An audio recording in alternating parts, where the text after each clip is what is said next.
tout le monde, c'est Quim747. Donc on se retrouve pour un nouveau tutoriel que je vais proposer à MavTuto. Vous voyez à l'écran directement l'objet de ce tutoriel. En fait, ça va être comment faire un effet vieux film. Oui, parce que j'ai jamais vu ça sur YouTube, je l'ai vu peut-être en anglais. Alors faire un effet vieux film sur After Effects. Donc je vais expliquer tout ça. Alors le tuto peut vous paraître un petit peu long pour un effet comme celui-ci. Effectivement, je suis tout à fait d'accord. Mais je vais vraiment expliquer tous les effets, à quoi ça sert. Parce que maintenant, il y a de plus en plus de tutorial makers qui vous disent ouais, donc là, vous allez augmenter à 50%, là, machin. Mais ils vont pas vous expliquer qu'est-ce que ça va changer si vous mettez à 50%, etc. Ils vous disent juste comment faire telle chose et telle chose. Moi, je vais vous expliquer toutes les possibilités différentes de chaque effet. Donc dans un premier temps, il va vous falloir bien sûr Magic Bullets pour la color correction. Je pense que certains d'entre vous l'ont.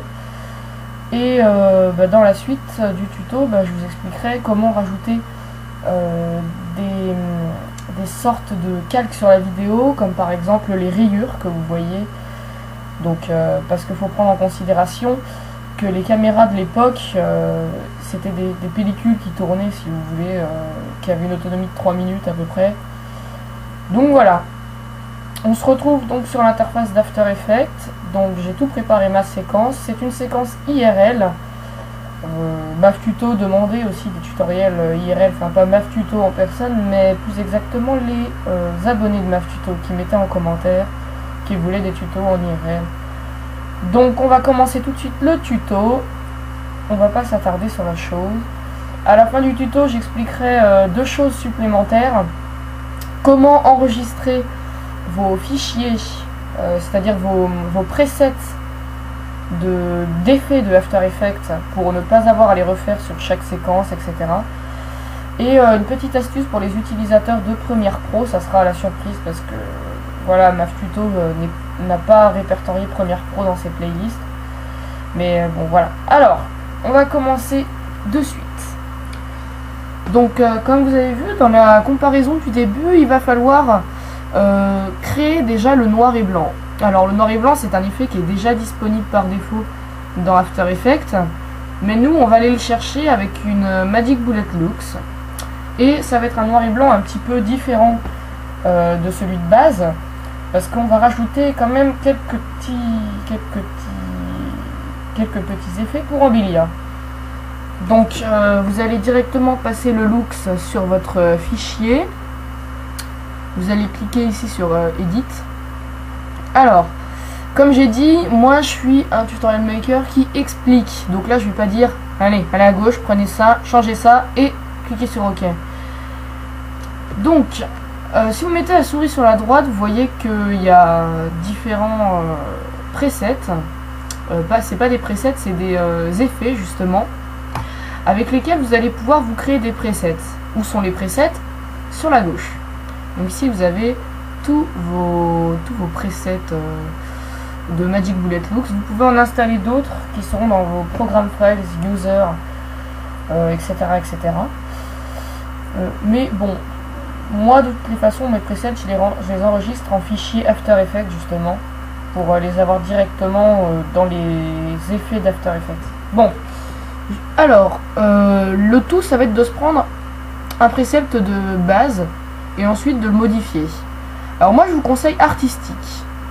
Pourquoi? Parce que artistique, par rapport au noir et blanc basique, qui est celui-ci, vous allez avoir sur artistique du blanc en bas, comme ça, des effets de scintillement par défaut, etc.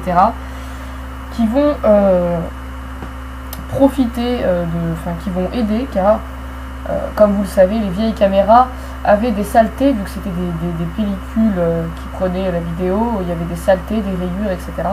Ça va aider. Malgré cela, nous allons modifier les paramètres, car vous voyez, en cliquant sur le preset, qui nous a mis toute une série d'effets, donc, que nous retrouvons ici, que nous pouvons nous créer ici, comme je disais. Donc, déjà, on va mettre les deux courbes à côté. Voilà. Alors, l'auto-shoulder, qui n'est pas une courbe, désolé. Bon, bref, alors, l'auto-shoulder, moi je le supprime personnellement. parce que en fait ça servait simplement à encore plus pousser cet effet de blanc, mais là il y en a assez, on va même en enlever un petit peu, vous verrez ça un peu plus tard dans la vidéo. Alors les courbes, je pense que vous connaissez tous le principe, c'est pour accentuer un contraste. Alors pourquoi les gens ont tendance à faire une courbe qui est serpentée, j'ai envie de dire, avec un virage sur la droite dans le côté en bas à gauche? Eh ben en fait c'est très simple. Si vous voulez, plus on abaisse de ce côté-là la courbe, plus les côtés noirs, si vous voulez, les couleurs noires de votre vidéo vont être foncées et vont être dans l'obscurité. C'est-à-dire que vous va y arriver un moment où vous allez rien voir. Mais pour créer un petit contraste, vous allez être obligé de le faire, car dans les vieux films, alors deux solutions, soit il n'y en avait pas du tout, soit il y en avait trop. Donc je m'explique, en fait, si vous voulez, dans les vieux films, on avait soit l'impression qu'il y a un calque devant et du coup ça faisait très fade, soit l'impression que c'était plein de contraste. Et donc du coup bah, là je vais vous montrer un petit peu pour le contraste. Voilà quoi. Donc on baisse en bas et on augmente encore un peu en haut, histoire d'encore plus ressortir les zones de couleur blanche, en l'occurrence ici, de couleur avec le noir et blanc de couleur blanche. Ensuite pour le crush, donc le crush si vous voulez, plus on va augmenter le gamma, plus on va se mettre dans quelque chose de la couleur bleue. Pourquoi? Parce que la couleur bleue c'est ce qu'on a sélectionné en bas, vous voyez. Donc à partir de ça vous pouvez vous créer une sorte de voile, mais le voile je vais le faire plutôt tout à l'heure avec une teinte autre. Mais vous voyez que vous pouvez par exemple vous mettre comme ça. Ça va vous faire un effet déjà un petit peu marron clair qui rend bien, j'ai envie de dire. Donc si vous mettez le gamma au maximum bien sûr, parce qu'après vous avez une explosion compensation, ça on va dire que moi je le mets à 0. Parce que 0,20, bon, si vous voulez, les zones d'en bas et des oranges là sur le côté, des fruits oranges, ça dépassait un petit peu trop à mon goût. Donc je mets 0. Alors pour le gamma, comme je dis, ici on a 10. Si on baisse, on va se trouver dans quelque chose de trop orangé et de moins travaillé si vous voulez. Si on met 10, ça va être plus travaillé et plus incrusté dans la vidéo en fait. Donc bon, sinon vous pouvez laisser bleu et par-dessus après vous rajouterez l'effet demandé qui est la teinte. Donc en gros moi sinon je peux le mettre au centre, mettre un gamma de 10 et le mettre légèrement vers le bleu comme ça. Donc en gros alors vous voyez que dans Magic Bullet il y a des petits boutons démarrer là en haut à droite de chaque effet. Donc vous pouvez l'utiliser pour voir qu'est-ce que ça fait comme différence. Et vous pouvez voir que ça en fait pas beaucoup parce que l'exposure compensation, j'ai mis 0 bien naturellement. Voilà, là on voit une légère différence. Donc il faudra rapprocher comme ça. Donc ensuite on a le black and white, donc ça vous touchez à rien, de toute façon voilà, vous pouvez modifier à la limite les couleurs. Mais bon, moi j'appuie sur reset ou alors je le laisse comme c'est. Le shutter streak, donc le shutter streak c'est assez intéressant si vous voulez, c'est le taux de blanc qu'on a en bas qui serait synonyme de saleté sur une vieille caméra et d'impureté. Donc bon, je me suis dit moi je vais mettre 10 à peu près, une valeur de 10. Alors on a le boost, donc le boost si vous voulez c'est plus on met 10, plus on verra rien à travers. Donc moi je vais mettre comme c'était avant, donc le Z. 0,50 et le fall off si vous voulez c'est une sorte de contour progressif, donc bon je pense que 0,50 c'est bien aussi hein. Après vous essayez comme vous le sentez. Alors on a le star filter, ça c'est quelque chose d'assez intéressant en fait. Si vous voulez le star ça va être la luminosité que peut dégager une couleur blanche, donc c'est à dire que si vous mettez, bon ceci dit ça change pas grand chose, mais si on avait laissé un gamma ou une courbe élevée, ça aurait fait quelque chose de horrible si on met le size à 200. Alors vous voyez que si on augmente le burst, on voit bien que ça fait des star filtreurs. Moi j'appuie sur reset, je laisse 10% et le burst ici je mets -2. Donc en appuyant sur reset, si vous voulez, ça va réinitialiser. Donc pour ce qui est du reste, moi je touche pas, mais bon vous pouvez. Donc par exemple le threshold. Donc à vrai dire, j'ai pas trop vu la différence de ce que ça faisait, mais bon après threshold, softness, enfin bon voilà, chacun fait comme il le sent. Moi comme je dis, hop là, ça passe bien en faisant reset et en mettant -2. Pour ce qui est de la diffusion, donc là c'est toujours le même principe. Si vous voulez, quand on met la diffusion à 200, on va avoir une espèce de calque par-dessus. Mais si vous voulez, la diffusion, ça travaille un petit peu avec le star filter. C'est-à-dire que si vous enlevez le star filter, votre diffusion ne servira pas à grand-chose. Donc moi je clique sur reset, hein, et après bon, il y a le grade. Alors le grade, c'est le taux de blanc qu'on va avoir, c'est-à-dire le contour progressif autour des zones blanches, si vous voulez, en quelque sorte. Je traduis avec mes mots, hein, mais bon, moi je mets 0. Et le glow, alors le glow, à vrai dire, je sais pas trop. Il me semblait que je mettais 0, mais je savais plus pourquoi. Donc ça va être un des seuls trucs que je vais pas du tout expliquer. Et voilà, l'explosion compensation, on laisse à 0. Surtout, on laisse à 0. Donc des petits, on a l'impression qu'il y a des petites étoiles ici. On va baisser ça comme ça, le star filter. Donc oui, vous savez que les petites étoiles, si vous voulez les enlever, vous allez dans le star filter. Voilà. Hop là. Donc en mettant 2, je pense que c'est bien. Alors une fois que vous avez terminé, vous cliquez sur Finish. Alors vous voyez qu'on a appliqué une color correction assez intéressante. Bon, dans un vrai film, dans un vrai vieux film, on aurait une sorte de voile marron par-dessus. Alors ce voile marron, vous pouvez le créer avec un effet de teinte qui est intégré dans After Effects. Mais vous avez seulement des paramètres de choix de couleur et quelques petits curseurs, mais c'est tout. Si vous voulez faire une vraie teinte qui est sublime, je vais vous donner une petite astuce que je fais moi. C'est très facile, vous allez créer un solide en fait. Clic droit, créer solide. Et vous allez prendre une couleur un petit peu dans cette zone marron comme ça. Donc, créer la taille de la composition. Voilà. Et vous allez baisser l'opacité ici. Alors moi je la mets entre 10 et 20. Bon, 15, c'est un juste milieu. Et vous voyez que si on désactive l'œil, il y a quand même un sacré changement. Hein. Donc après, vous pouvez peaufiner tout ça en faisant clic droit, mode de fusion, addition ou alors produit. Vous voyez, mais bon, le mieux c'est de rien mettre. Merde, là j'ai cliqué sur un mauvais truc. Le mieux c'est de rien mettre. Et voilà, je pense que ça ira bien de toute façon. Donc vous pouvez régler avec l'opacité hein, le taux d'effet que ça peut faire. Bon, peut-être 17 à la limite, mais pas plus. Je pense 17% d'opacité, c'est bien. Donc une fois que vous avez fait ça, on a quasiment terminé.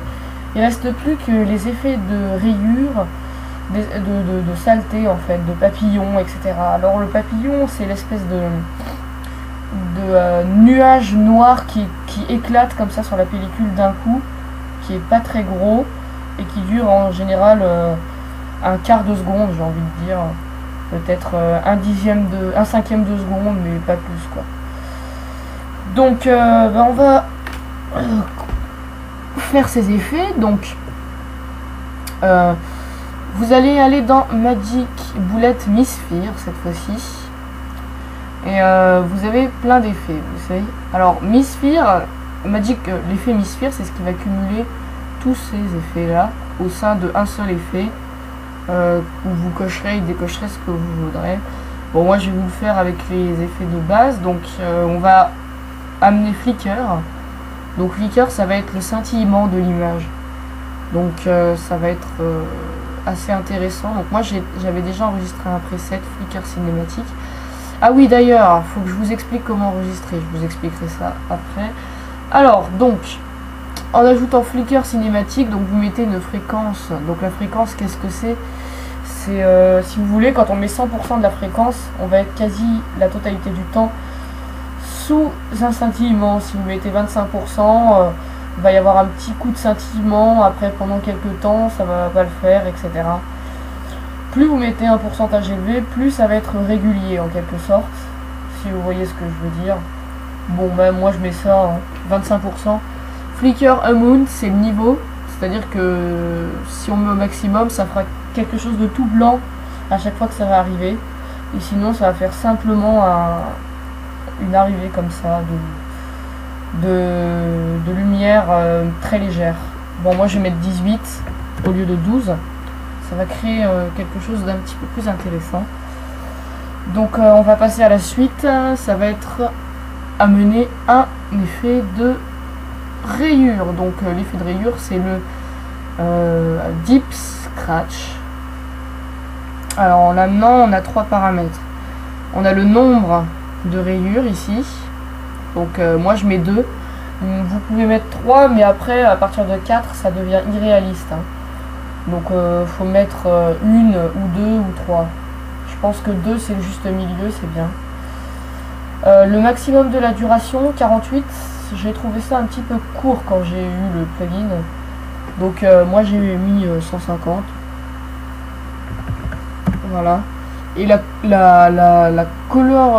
teinte de color, bah ça c'est pour comment ressemble votre rayure. Donc bon, vous pouvez mettre soit tout blanc pour faire réaliste, hein. Après vous pouvez choisir ce que vous voulez bien sûr. Soit tout blanc, soit tout noir. C'est vrai qu'en général elles sont blanches, mais bon, vous pouvez mettre voilà un juste milieu, un peu comme ça. Vous voyez, vous mettez par là un gris comme ça. Et voilà, là ça rend assez bien si vous voulez.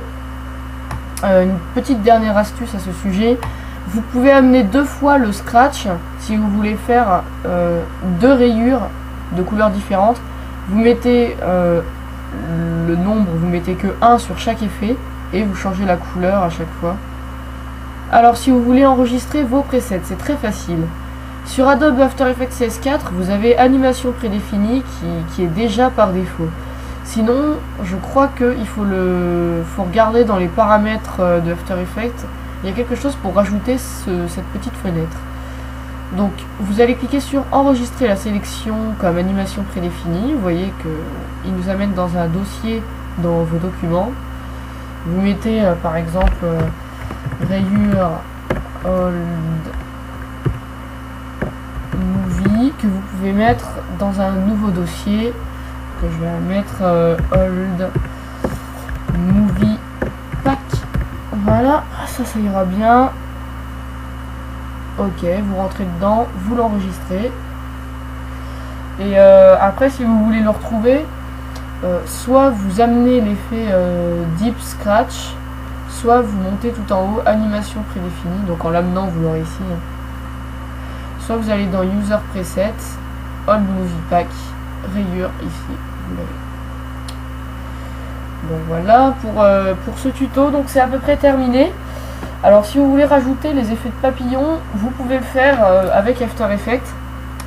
C'est dans Magic Bullet Misfire et dans Magic Bullet Splotch. Vous l'amenez sur le clip. Et ici je vous conseille, alors le nombre, je vous conseille de laisser 3. Le scale, vous pouvez mettre 2. La fréquence, je vous conseille de mettre 40%. Comme ça. Voilà, ici 2. Et la transparence, je vous conseille de mettre 35. Sauf que moi, les rendus avec After Effects ne marchent pas quand j'ai cet effet splotch. Alors c'est là où je vais donner ma petite astuce pour ceux à qui ça fait pareil. Il existe un logiciel qui s'appelle Adobe Premiere Pro qui est compatible avec After Effects. Qui s'appelle Adobe Premiere Pro quoi. Je vais vous le montrer tout de suite. C'est celui-ci. Donc ça c'était un de mes précédents tutos sur le même clip d'ailleurs. Et si vous voulez, il est compatible avec After Effects. Et dessus j'ai l'effet splotch. Donc pour ceux qui ont les deux logiciels, eh ben, il vous suffit de choper la composition. Donc là, elle s'appelle 00020. Vous la prenez et vous l'amenez dans Première. Vous la mettez dans vos fichiers de projet. Vous la mettez dans une nouvelle séquence. Oui, je sais, je donne des noms un petit peu bizarres sur mes séquences. Hein. Et voilà, comme ça, vous pourrez rajouter à partir de Premiere Pro votre splotch. Et ça marchera. Le rendu, en principe, il fonctionne. Moi, j'ai déjà fait des tests, ça a fonctionné, mais bon, voilà. Bon, c'était Q747 pour un nouveau tuto. Bah, moi, je vous dis à très bientôt. Et puis, salut tout le monde. Pensez à vous abonner à ma chaîne et à mettre un petit j'aime.